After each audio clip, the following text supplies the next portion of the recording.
I'm Chicks with Tricks. Welcome to my channel and join me as I video everything that I am passionate about, from reptiles to jet skis, drifting, and basically anything in between. Chicks with Tricks here, and I'm here for another enclosure build. This time it's a Crested Gecko enclosure using these awesome modular dragon nest enclosures. So I'm going to show you how they basically put together themselves.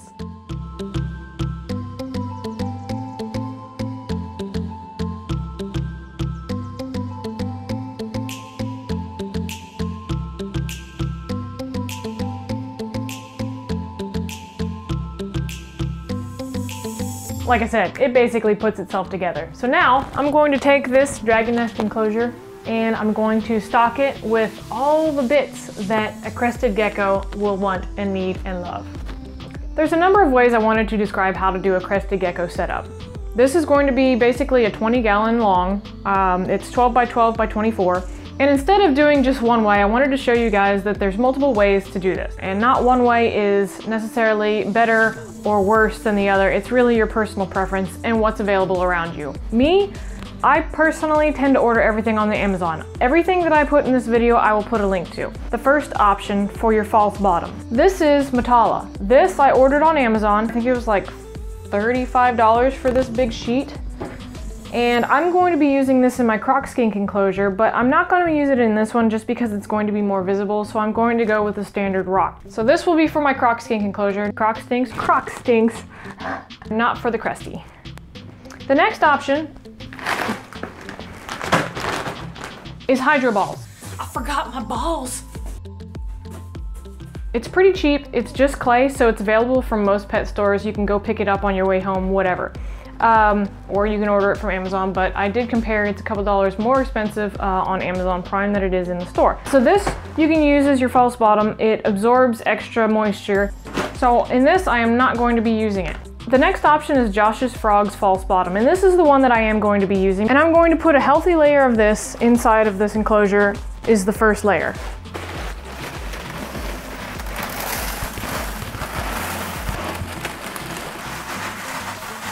The purpose of the false bottom is to absorb extra moisture and make sure that your dirt and your above ground, with your plants and everything else, doesn't become stagnant and mold. The next layer is the mesh. So this is what separates your dirt layer from your false bottom.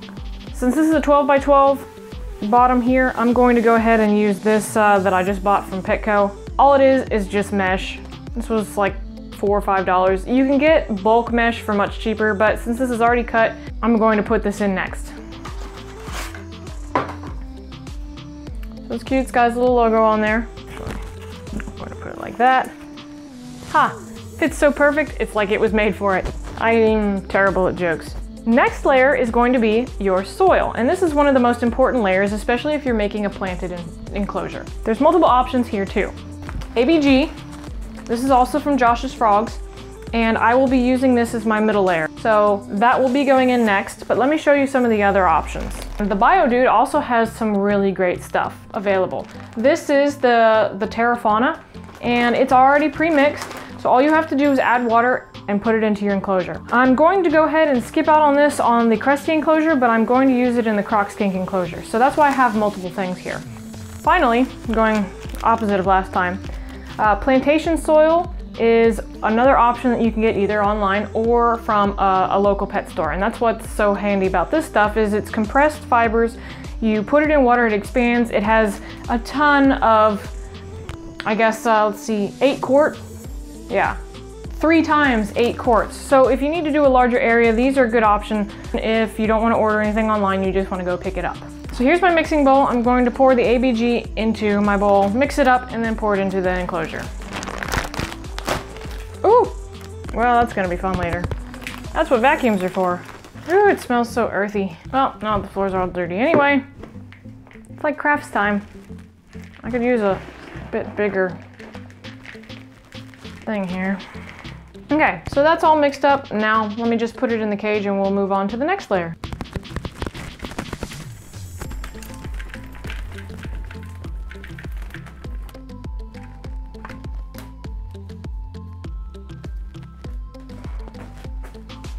Actually, that didn't pad it as much as I thought it would, so I'm going to go ahead and put some cocoa fiber in there. This will give me a little bit mixed in layers so I can put the plants in. And this stuff is very dry, so it does need to be wetted. So doesn't this look all tropical? Now we get to start planting the plants. Cresties actually like to lay on the leaves, so larger leafed plants are better. A lot of these are going to grow in, and then you're going to have cover and foliage so that you can hide and feel comfortable. A hierarchy of plants, so the larger plants in the back and moving to the smaller ones in the front.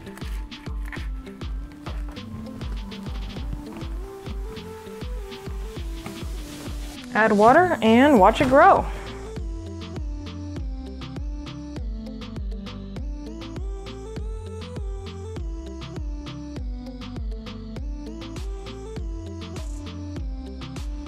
Okay, now that I've made a mess everywhere, we are not done yet. Now it's time to add all the cage accessories.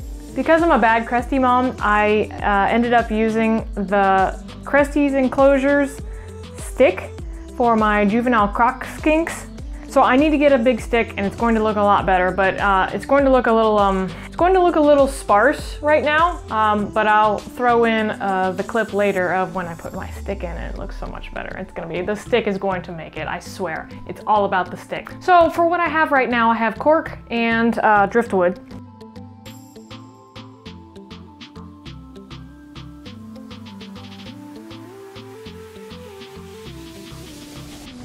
Okay, so just need to get the proper stick to climb up. Now it's time to get your leaf litter in there, wet it down, and then for me personally, get my stick and stock it with a Cresty. And for every planted and bioactive enclosure, you have to have what's called a cleanup crew. I'm going to go with the simple cleanup crew right now. Look at my springtails. This is my springtail colony. I've had them for a while, and they're definitely quite vigorously reproducing, which is good. So I've got my little colony here, and then isopods that I ordered off of Amazon. Currently, like, nobody has them in stock, so these were the only people that did. They're supposed to be pets for children, but there's 30 in here. I used half of them for my juvenile croc skinks, and the other half are going to be for the Crested Gecko enclosure. Let me get the springtails in there and the roly-polies, which are isopods. So I'm gonna put them in like this and then wet it down. So what happens there is they will go into the soil with the water. Isopods, sprinkle, sprinkle, sprinkle, sprinkle. Now it's time for the leaf litter, and I'm going to go ahead and use the Biodude. This is just a bag of leaves from the Biodude, and I'm going to lay them in on top after I wet it down. Now that I've got the false bottom, the mesh, the ABG, the coconut, my isopods, springtails, and all the rest of the stuff except for my stick. Now it's time to wet it down, get the plants going in there, and put my leaf litter on top to keep the moisture in, and then it's time for a Crested Gecko. This is not tap water. So leaf litter helps hold the moisture in on your layer of dirt, and it allows for the cleanup crew to have something to live in. This is just basically biodegradable stuff, so it's good for the Crested Gecko or your reptile or amphibian. It's just more natural.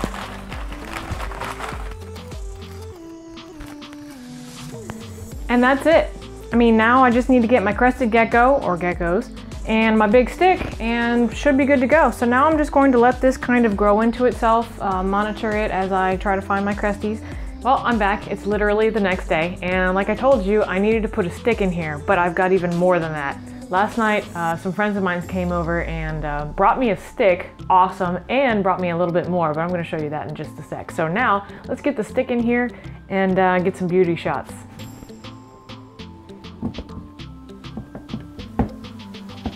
So there you have it, there's my stick. Next show I go to, if I can find a bigger stick, I'm going to put it in there and give it a little bit more vertical, but for now this is good.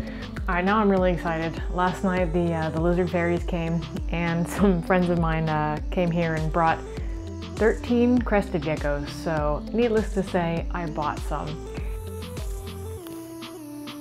It's a lot of bug enclosures.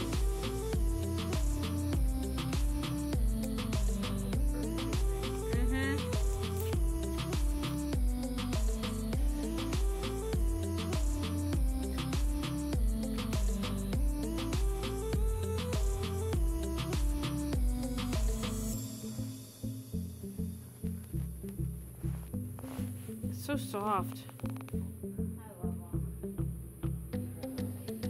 Come on, I know you're gonna jump. This one, all of these are pretty badass. See how he's got that good fringe on his head? He does have a really good fringe. Now I'm like every other day, I want to go to both the PetSmarts, the Pet. There she is. Enclosure complete. I hope you enjoyed watching this video and going along as much as I did building it. I hope to do another one soon. I really do enjoy sharing this with you and doing it just because it's such an important part of my life and part of my home. More naturalistic because I want their lives to be better and I want them to enhance my life as well. And that's really what this hobby is about. It's just really cool to be able to have so much nature within your home, and it really does enhance your life. So I'm going to put links to everything I used in this build in the description below, so be sure to check that out.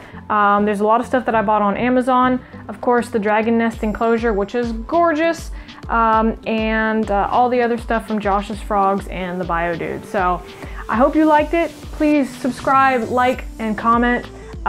Your feedback, it means a lot to me. It helps me make future videos. I'm going to be doing more videos like this, plus the rest of my life stuff. I'm just so excited to do so much more vlogging now that I have a home, and life is good. Life is good. So I hope you guys are doing well as well, and until next time.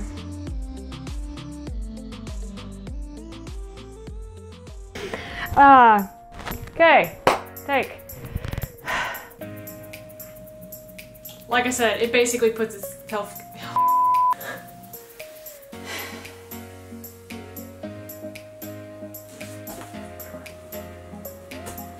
Oh boy. My ABG... Wait, what is it called? Oh, ABG.